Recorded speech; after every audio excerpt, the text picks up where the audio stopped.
Toy ট্রেনে জঙ্গল safari প্রায় 5 বছরেরও বেশি সময় পর চালু হলো। শিলিগুড়ি জংশন এবং কার্শিয়াংয়ের গয়াবাড়ির মধ্যে সৌজন্যে দার্জিলিং হিমালয়ান রেল।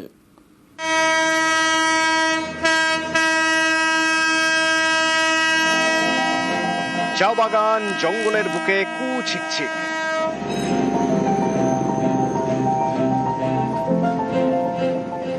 টয় ট্রেনে ফের শুরু হলো জঙ্গল সাফারি।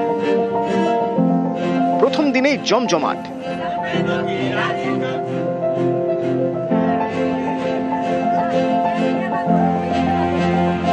पहली बार जा रही हूँ, मजा आ रहा है बहुत। मैं अपनी बहन और दादा दादी के साथ जा रही हूँ। শিলিগুড়ি জংশন এবং কার্শিয়াংয়ের গয়াবাড়ি, এর মধ্যে পড়ে 3টি স্টেশন। পাহাড়ি পথের দুপাশে চা বাগান আর জঙ্গল। করোনার সময়ে অর্থাৎ 2020 থেকে এই রুটে বন্ধ হয়ে যায় জঙ্গল সাফারি।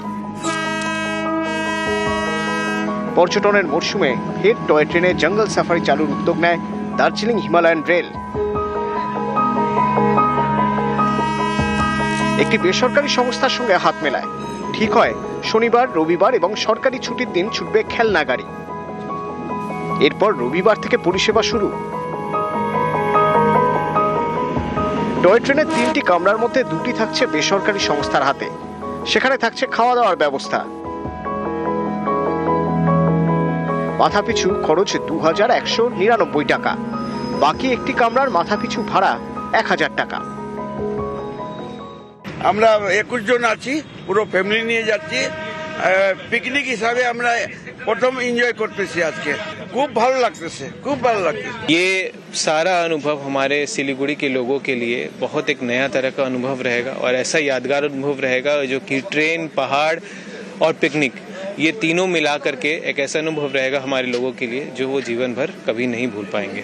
বেসরকারি সংস্থার হাত ধরে ফের পর্যটকদের জন্য নয়া পরিষেবা চালু করলো দার্জিলিং হিমালয়ান রেলওয়ে কর্তৃপক্ষ।